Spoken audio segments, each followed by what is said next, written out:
As you can see behind me, the ST's in the garage yet again. And that might mean it's in here for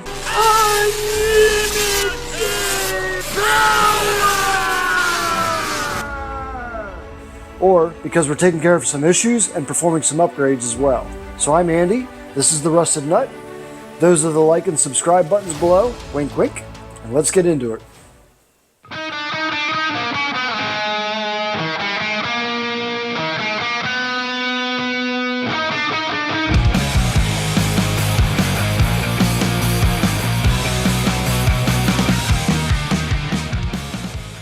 As you can see, I'm dressed a little nicer in this video because I'm actually not doing any of this work myself. I'm going to just pay to have this done. Just kidding. Let's see the work we're actually going to do.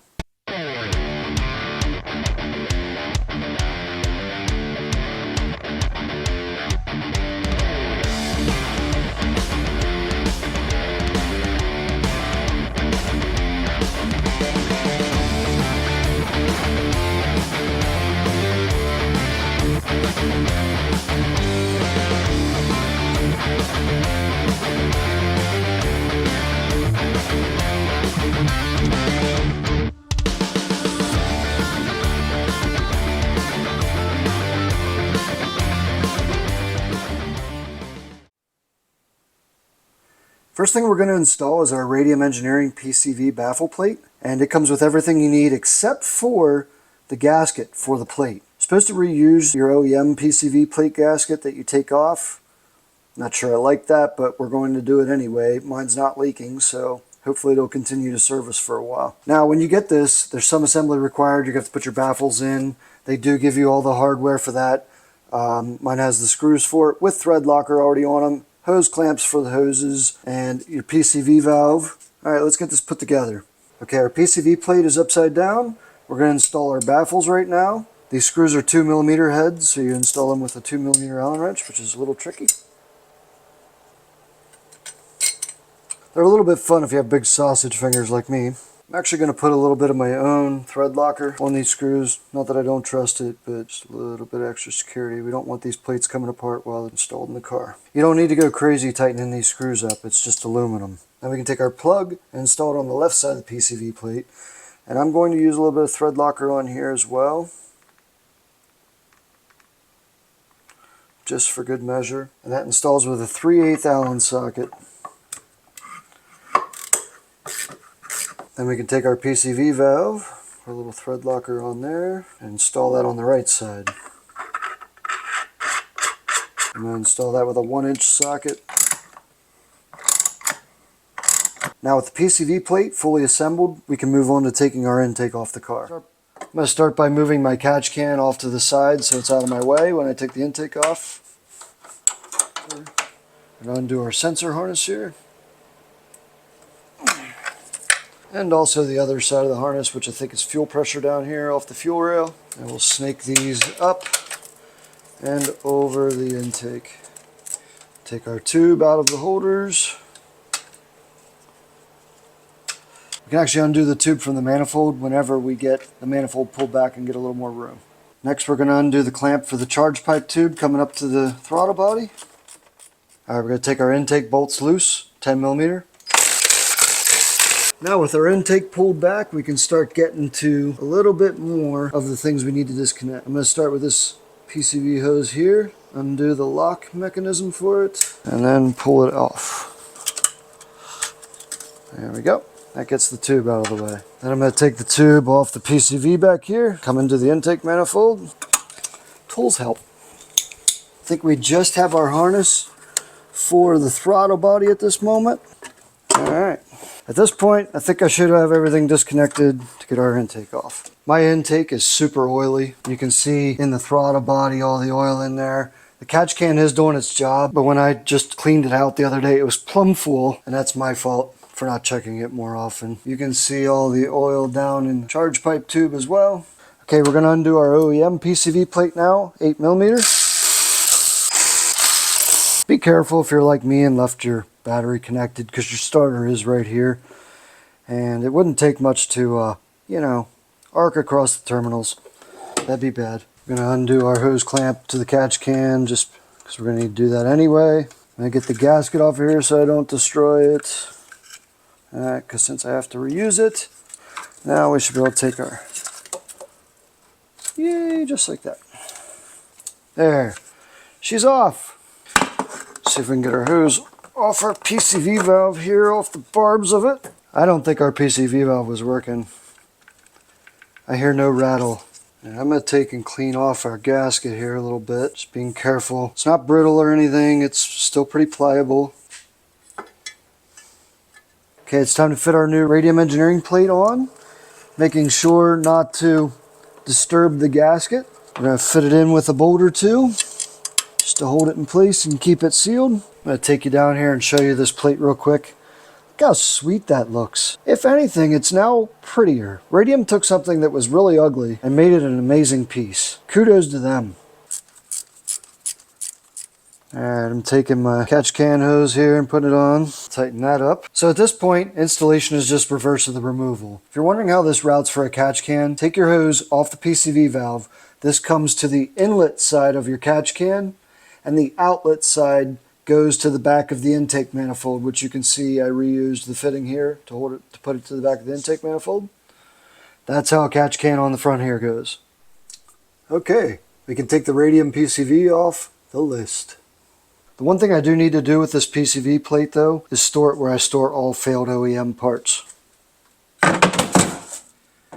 Next one we're going to do though is this fuel pressure sensor. Now I have a code for fuel sensor pressure B, and that's the one that's actually located on the driver's side right near the high pressure fuel pump. This is the part number for it if you need it. That right there is our fuel pressure sensor in question. That is sensor B, and you can see there's where it is in relation to the high pressure fuel pump, which is right here. It's a 15/16 wrench, and you need to hold that fuel line because if you start trying to wrench that sensor out of there and you're not holding the fuel line, you could twist it and damage your fuel line. You don't want that. There will be fuel comes out of this. You can pull the fuel pump fuse if you want to. I'm just going to let mine leak out slowly. First thing we're going to do is disconnect our harness off the top. There it is.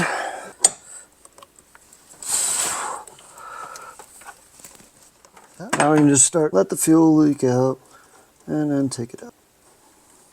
Now if this were a high pressure sensor, you'd want to relieve the pressure by pulling your fuel pump fuse, cranking it over to let the pressure out. But this is a low pressure side, so we're okay. Don't do this on a hot engine. Remember, this is gasoline. We don't want to go blowing the place up.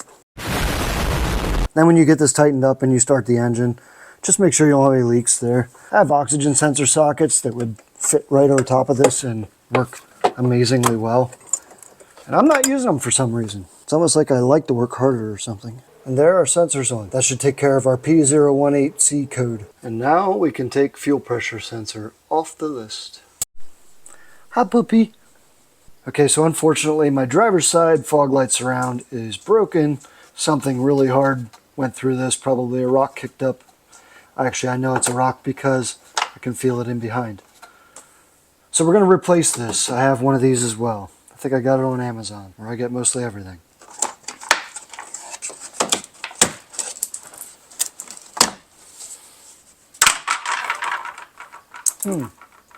There's our culprit.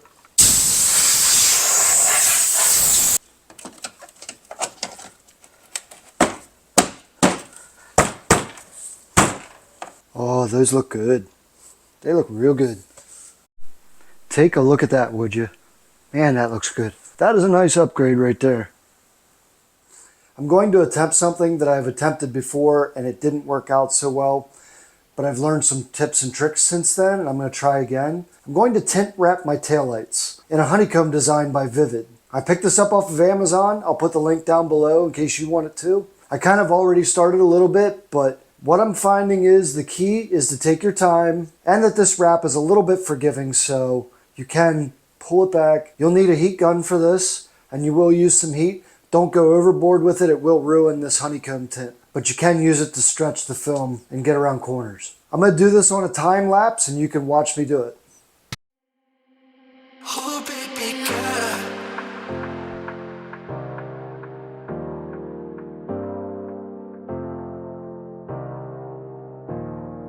baby girl.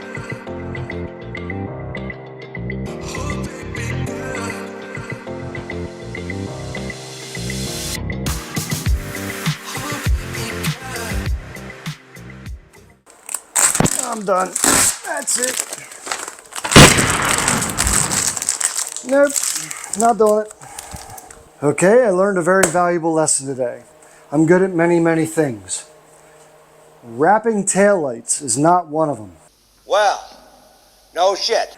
This is something that is better left to a professional, if you ask me. And that's what I'm going to do with these taillights. I'll let a professional wrap these. So I don't have to, because they're annoying. Taillight wrapping task. This is someone else. Not me. And then we circle this in big red so we don't forget and try to order some more of this tin again. So let's move on to the next task.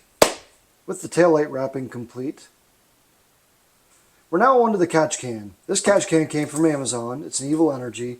I've used a few Evil Energy things and I actually don't mind them. They're, they're cheap, but they're not bad. This is anodized aluminum, well built, has dipstick in it. So anyway, on to mounting this. So it comes with this bracket that is bent right here and, isn't really ideal for anything ever. So I straighten this out and I'm going to bend this the way I want it. My plan is to have the catch can right in here somewhere, like right about here, where I can actually still get to the can. And then I'm going to modify the bracket they gave me to be able to come over to here, to this stud, and then bend down right here and... What I'm looking at here is coming off of this empty stud off the high pressure fuel pump. I'm going to bend it like there, I think, to clear our high pressure fuel line and this tubing. And kind of come in between them here and then down here. And we'll figure it out from there. Going to give our bracket some Fahrenheits. We're going to bend her over.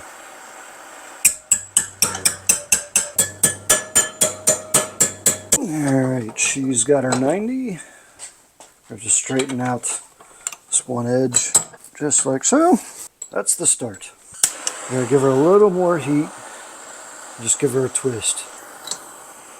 Okay, so this is how my creative bending turned out. And it's going to work good. You can stretch aluminum pretty far before it starts to tear. I don't have any tears in here. It is beat up a little bit, but we'll clean her up. But anyway, this is going to work. This will mount onto that stud. This will mount onto the back side of the catch can. So this is what we ended up with. You see I got my 5/8 fittings on there and cranked them down with the Taiwanese O-rings that it came with and put some thread tape on these as well and gave her the old, pressure test. It's holding pressure, which is good. You need that in a catch can. And yeah, we're just going to drive her home. Oh, would you look at that. Look at that. That's nice and shiny. It's almost like I know what I'm doing. You and I both know better, but most of my skill is luck. Anyway, with the catch can mounted, it's now time to route our PCV hoses. And this is our inside here on the right. That's going to come from the valve cover right here. Our outside is going to go to the air intake tube. And it's going to have our sensor attached to it.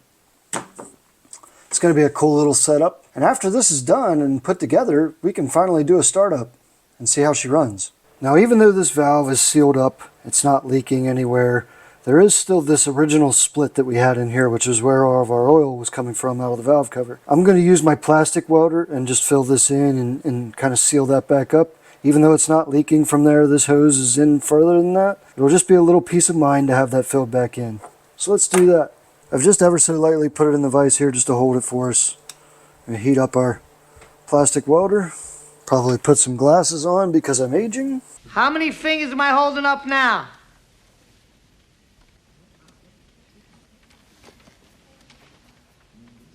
Four. Ooh, I can see so much better now. Alright, I think we're ready to call that a success. So I'm kind of going down a rabbit wormhole here. I used pinch clamps up here because I ran out of spring clamps. Well, now I want these to match this, and I don't really like these one-time use clamps, but they are cleaner. And so now I'm going to take these three off, put one in here, just really go overboard for no reason, except that it'll match. There's the catch can installed, and you can see I'm using my factory connectors for that stockish look and feel because I'm going to run my stock intake. Overall, I'm really pleased with how this turned out, and it might help somebody down the road to see how I routed this too. Okay, with the catch can installed, the PCV plate installed, we're now at a point where we can actually start this up and see how it runs.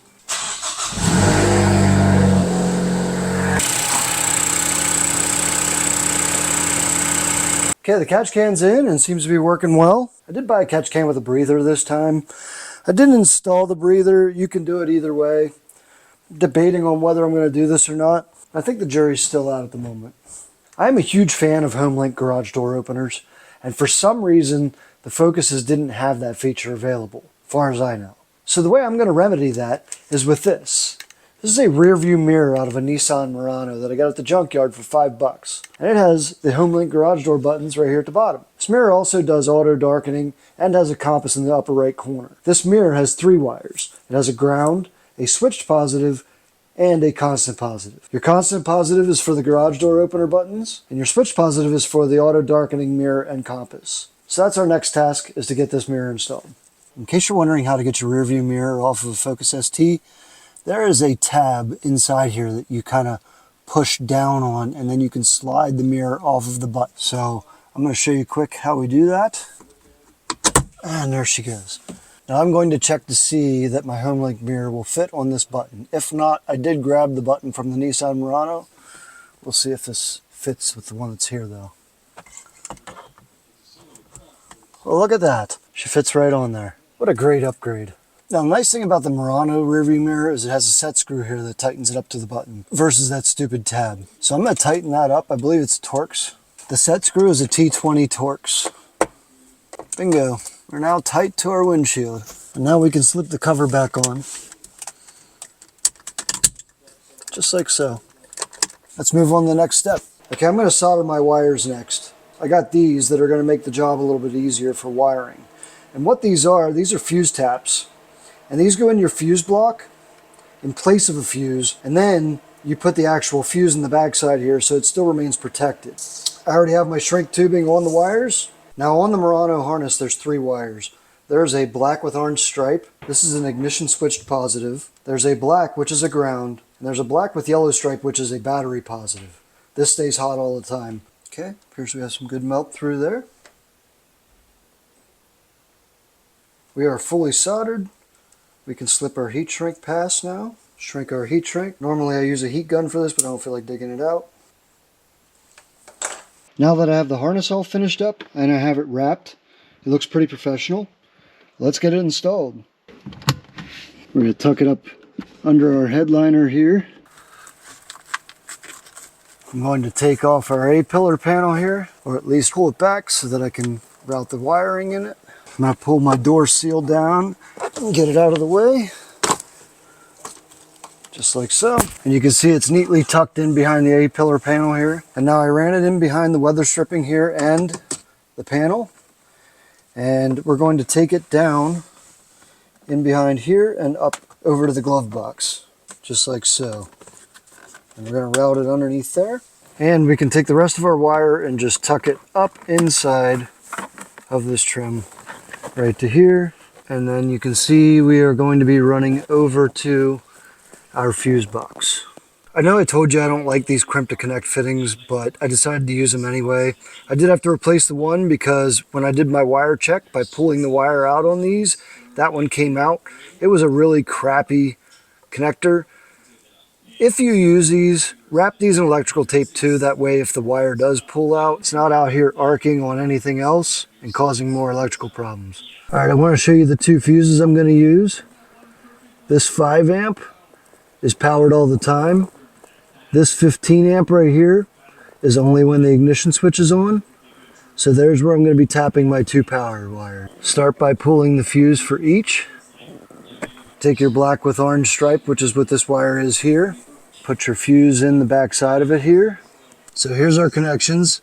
This is our switched up here at the 15, and this is our constant down here at 7.5. And our ground is up here to this bolt underneath the dash. So let's test it out and see how it works. Okay, let's give her a test. Right now the key's off. Let's do the garage door. Close the garage door. Key on. We have compass, so that means we're going to have auto darkening mirror. While the wiring here doesn't bother me that much, I am going to try to get a plastic channel that fits for this, which I can probably find something universal on Amazon or online somewhere. So we'll do that. But for now, this is fine. I had some of this taillight tint left over that didn't work out for me because of the curvature of these taillights. But this window has no curvature, at least very little really. So you can see what I'm going to do with this. I'm going to see how that looks. If I don't like it, I'll peel it back off, but I think it'll look good. Let's find out.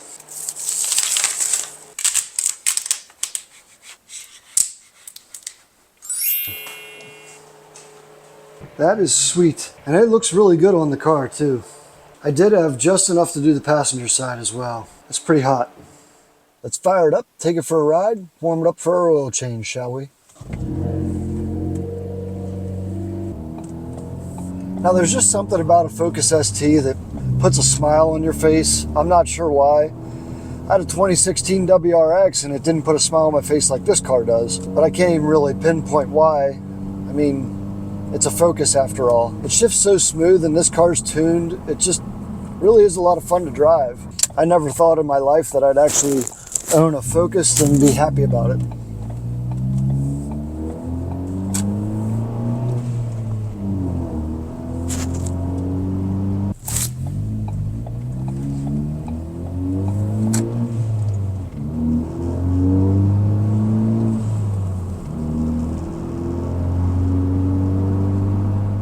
So I'm getting ready to do an oil change on the ST, and I use AMSOIL 5W30. I use the OE spec, but I wanted to let you know I'm also now an AMSOIL dealer, and I would love to have you as my preferred customer. So as a PC of mine, you're going to enjoy a few perks. One of the perks is up to 25% off on your orders, free shipping on orders over $100, $5 back for every $100 you spend, and exclusive promotions throughout the year. Now right now, up to January 14th, if you spend $100, there's a promotional code for 3 AMSOIL rags. I use AMSOIL products in all of my vehicles, including the Super Duty, and I've run them for over 10 years, and I will say they're some of the best products you can buy. You can take a look at the market research online as well, showing how superior these products are, but I wouldn't claim they were the best if they weren't. And on another note, and this is especially helpful for those of us into rust belts, AMSOIL makes a product you can spray on the underside of your vehicle and keep road salt and water from intruding on the metal surfaces underneath your car that lead to rust. Now you can do a full-size truck with 4 cans of this product. And there's also an extension nozzle you can buy. Put in any cutouts of your frame and get the inside of your frame rails